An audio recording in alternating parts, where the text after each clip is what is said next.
This mutation is called Die Together, and man, there will be a lot of dying going on over here, and hopefully the dying will go on together. So let's just first start off by the two mutators that we have active. We have Polarity and Just Die. Both of these mutators are really nasty and very difficult to deal with by themselves, but having both of them just makes this mission just significantly more difficult. Now, the one thing about the interaction here with Just Die and Polarity, which has been updated by Blizzard, is that when a unit is quote-unquote killed and respawns to the Just Die mutator, its polarity will reverse. So essentially, what you are expecting here from the players is all the players have to kill all the units on the map once. So this is you can kind of think of it as a semi-solo-ish kind of thing, but yeah, there we go. So the polarity will reverse of a unit once it respawns to the Just Die mutator. The other thing to note is that the void slivers around the map will each have their individual polarities. Obviously now they will not respawn to the Just Die, but it does mean that only one player is allowed to deal damage to these void slivers, which can complicate the things, particularly when you're pushing into the later slivers there. Let's have a look at the masteries. We have the standard Zagara energy regen. Over here, the Berserkling evasion has been selected instead of the baneling damage, and then we have the intensified frenzy. So the Zergling evasion, the reason for going for the Zergling evasion here over the baneling damage, personally, anyone who's spoken to me will know that I prefer the baneling damage mastery. The reason why I've gone for the Zergling evasion over here is because I want my Zerglings to just absorb as much damage as possible. So you know, Marines and other kind of units that will be attacking the Zerglings, you don't want your Zerglings to you don't want to lose your Zerglings while your ally is trying to clear those units out because of polarity. You cannot clear those units out by yourself. Over here we can see Kerrigan is going for the attack damage, 30 on the Vesping cost and 30 on the fast evolution. Fairly standard Kerrigan masteries on this side. We're going to have a very powerful Kerrigan to start, and then we should see a bunch of units coming out over here. We can see that we have air Terrans, so the banelings get unburrowed to try and just draw aggro from these Vikings. These Vikings are in polarity at the moment, so they will not be able to be targeted, but a bunch of banelings coming to try and clear this side. Kerrigan jumps over, banelings unburrow, and then clean up the attack wave line here. Zagara is now out, and Zagara is already getting her upgrades. Kerrigan is going for the with the ability efficiency upgrade already has her hive out, and she will be good to go. We have a queen coming out for Kerrigan, so Kerrigan will be using the inject larva ability on the queens to just get a little bit more economy there. Zagara and Kerrigan joining forces together and are pushing towards the expansion sliver. Now, on this mutation, especially on this mutation, but in general, you do not want to go and clear this void sliver first, even though it is a little bit easier. Getting your expansion and setting up your expansion first, and that in extension your economy, is going to give you a better foothold in the game. And to be honest, going for a bonus objective at such an early point is extremely risky and could cost you the game, because Polarity and Just Die, as I said earlier, is really nasty. So Frenzy gets gassed here by Zagara, completely causing the enemy forces to get completely shredded. Over here you can see that only Zagara is allowed to deal damage to this void sliver, so Kerrigan is just around here hanging around, and this void sliver will go down. But yeah, getting your expansion first, really important. You can ignore the bonus objectives. Bonus objectives are only worth about 2,000 experience compared to the 20 or 30,000 experience you get for the mission completion, so it is very insignificant. And particularly on this map, it's really difficult to keep the bonus objective alive. It is timed out by the timing for the bonus objective lines up with attack waves and lines up with other certain like it goes through enemy bases. It's very frustrating to deal with. Much better to ensure a victory in the game by just ignoring the bonus objective and therefore going for the expansion sliver first and setting up your economy, which is very important here for Zagara and for Kerrigan. So Kerrigan has pinged over here, wants to get ready to attack and Zagara has used her Hunterlings here to just get a little bit more damage output here on the units. Remember that Zagara and Kerrigan are just both powering up in the early stages of the game, making sure they don't lose too many units. And as you can see over here, the bonus objective is going to be going towards the enemy base, and it's going to line up with this attack wave more or less. And that is why it's usually not worth doing. It gets very, very frustrating. Over here, we can see that Zagara has put down a macro hatchery with, and we have a Scourge Nest coming out now because we are dealing with an Air Terran attack wave. Air Terran also can be pretty nasty. It's not really much of a problem for Zagara to deal with as long as she has their Scourge, but it is a very, very tanky kind of attack composition. We have Frenzy coming out for Zagara. Again, Frenzy really powerful, causes Zagara's army and Kerrigan's army to completely shred that attack wave. There are a few Banshees that are left over here, but Zagara moves out of the way to avoid the Void Sliver's damage. And now this is more or less this Void Sliver is pretty much left by itself. But as you can see, these Zerglings are able to tank a lot of the damage that is there because of the Zergling Evasion Mastery, and that is basically why the Zergling Evasion Mastery has been selected here. Sometimes you will have a bunch of Polarity units that you can't actually kill, and you're waiting for your ally to kill them. So just having Zergling Evasion will allow your Zerglings to soak up the damage while your ally is clearing the rest of these units out. A total of 13,000 damage has already been dealt by frenzied units. This is combined between Kerrigan and Zagara, so both players there, and this is the Kerrigan damage, 8,020. Units lost so far, 41 Zerglings have gone down, and 21 Banelings. Kerrigan not having an army just yet, but Zagara is now in position to get ready for this next attack wave. Again, Kerrigan is also in position. A bunch of Niazorms have already come out, and this is going to allow Kerrigan and Zagara to have a little bit more mobility on their army. Assimilation Aura is cast to just get some value out of this attack wave, and Zagara's army and Kerrigan just pounce on these hybrids to try and clear them. Again, Frenzy is really, really useful for engaging with attack waves. It does a lot of damage, and getting the minerals out from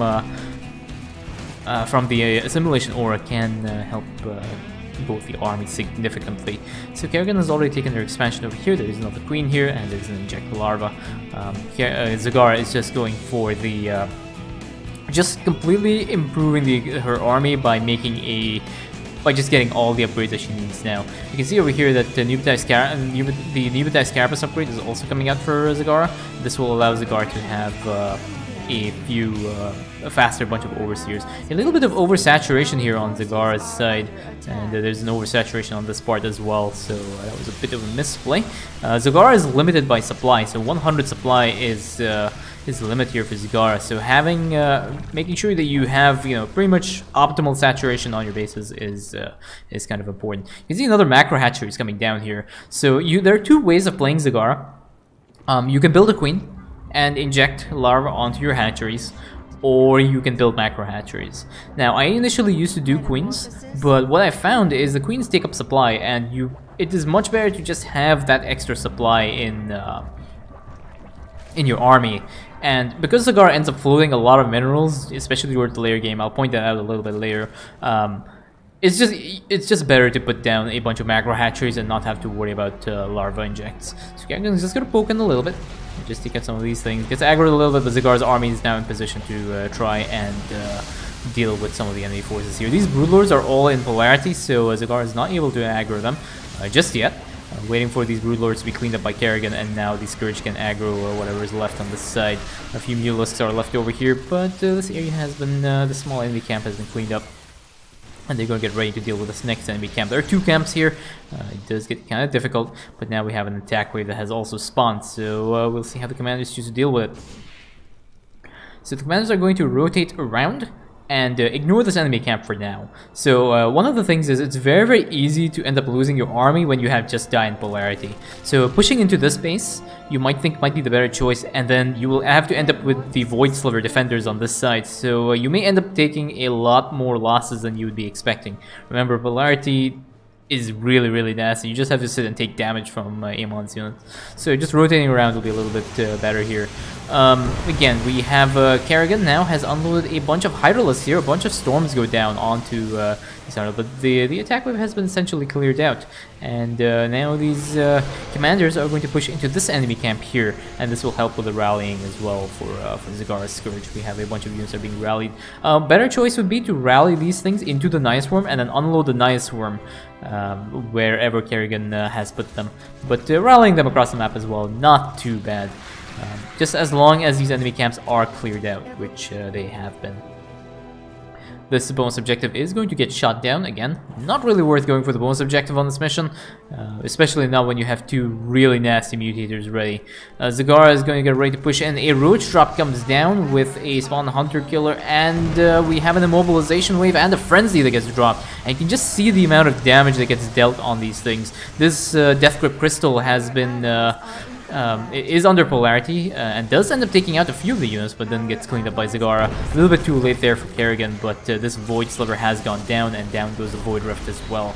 So, so far the armies are doing okay. A lot of units have been lost, but relatively decent here. Zagara has lost a total of 7,600 resources worth of units. But remember, the Zagara's units are essentially disposable. Her Banelings, her Scourge, and even her Zerglings there are just there to soak up a lot of the damage from Polarity, just to make sure that Kerrigan's army, which is a little bit more expensive and a lot more valuable, does not end up taking that unnecessary damage over there. Kerrigan does have the debuff from the Corruptors over there, and Zagara is going to be making a lot more Banelings now. And this will allow Zagara to just push into these enemy bases and clear out all her Polarity units. Now, of course, Just Die is going to be active, but when those units die with Polarity, their polarity will reverse. So it is not absolutely terrible there. A few unloads on the Naya Swarms here, and these commanders are ready to engage this next attack wave that has spawned. A bunch of hybrids are out. Frenzy gets dropped here, and you can see how hyper aggressive the commanders can just completely clear out these enemy bases over here. Kerrigan just pushing in, taking out the high value targets. Fortunately, Kerrigan goes down to some of the focus fire there, and the units have essentially been cleared. Unfortunately, over there, Zagara does not really have any more Scourge left, so she drops a bunch of Hunter Killers there to deal with some of these enemy units here. But we have a number of rallies here, and most importantly, these Scourge. These Scourge are going to be there to try and deal with the rest of these air units. So a bunch of Banshees and a bunch of Tunafish hybrids. So over here, you can see just Zagara just completely clearing out this side, and it's going relatively okay.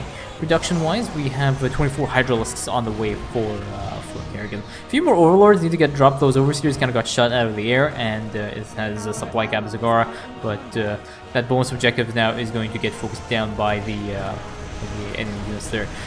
Fortunately, this area has essentially been cleared, so one of these bonus objectives it doesn't end up getting done. Secret Missile on one of these Hydralisks. Very nice split there on these Hydralisks. I think two of the Hydralisks end up going down, saving the entire clump of Hydras there.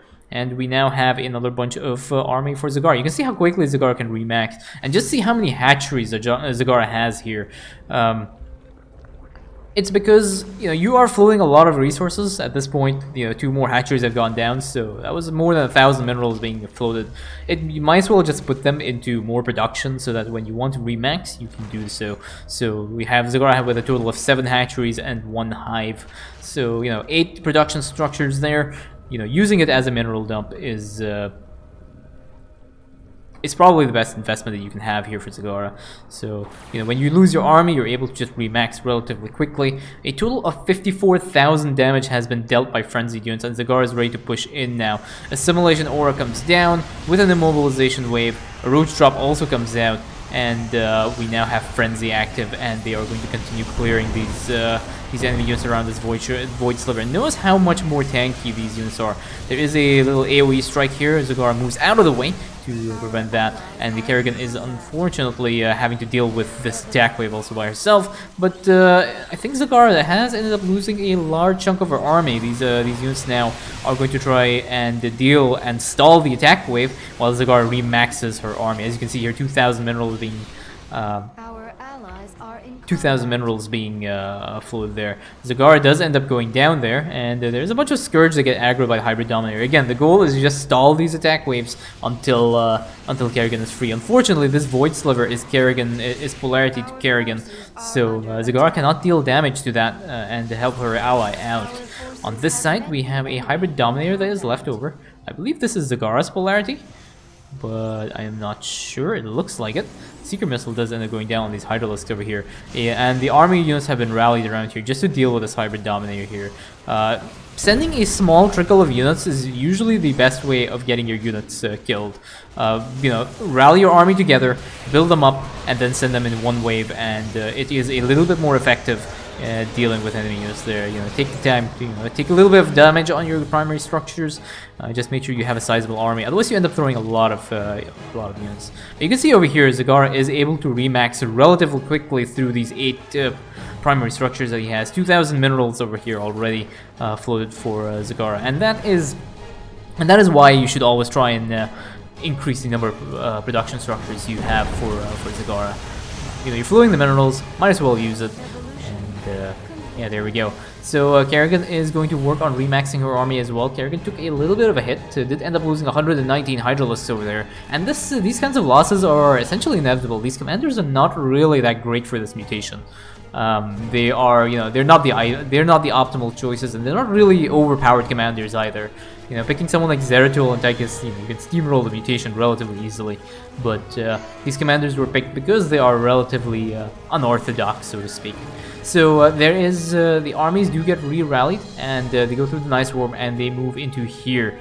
They are not engaging this Nice Worm over here because this area has been spawn camped by the enemy units. So you do not want to unload your units one by one, get stormed by a Dominator, and end up losing your entire army. So engaging in the engaging a little bit further back is better. We have a Frenzy that comes down here for Zagara. Again, really hyper aggressive here, and most of these Banshees have been cleared, but there are a few of these enemy units that are left over here, so Zagara will have to move out of the way. A Seeker Missile does come down on one of these Hydralisks. It does end up killing some of them out, and Zagara has to end up clearing this side out without her Scourge. Her Scourge has gotten wiped. I believe we'll be having some more Scourge on the way once, there we go. So we have a few more Scourge left over, and Zagara will make her way towards this side now. This is not an attack wave, this is just these 2 turrets that have been dropped by the Ravens. And they're slowly going to start poking and prodding this area, very slowly picking through and dealing with these enemy forces over here. We now have another attack wave that has spawned on this side. And this attack wave, again, is the attack waves are going to get more frequent as the mission progresses through. And it's very important to decide whether you want to try and engage this attack wave with 3 minutes and 40 seconds left on the timer, or if you want to try and just ignore that attack wave. So we'll see how it manages to engage. Zagara has a bunch of Scourge left. A few Zerglings are left over there, but not that many units. But Zagara is re-rallying our army, and it looks like the commanders are going to ignore this attack wave completely. Whatever production structures are there are going to end up getting lost. So this is the only army that both Zagara and Kerrigan are going to have. Kerrigan does choose to engage a little bit with her Hydralisks, but decides, you know what, against it, there are lots of battle cruisers over here. You really do not want to engage that attack wave with a bunch of Hydralisks and just a bunch of Scourge here, because you will end up losing your army and you'll have to remax, and by that time the next attack wave is going to come in, and there is only 2 minutes and 30 seconds left on the timer. Kerrigan jumps in, casts in the mobilization wave. A Roach Drop comes down here with a bunch of Hunter Killers, and Zagara has cast her Frenzy now and has essentially cleared out a large section of this Void Sliver defenders on this side. Kerrigan has unloaded her Nice Worm and is starting to work away on the sliver. This sliver is Kerrigan, so Zagara is not able to help. So Zagara is just going to rally your army next to these enemy defenders, next to her allied units, and just focus down and try and just soak up the damage on her army and keep it away and off Kerrigan's army. And that last Void Sliver does go down, and that is GG.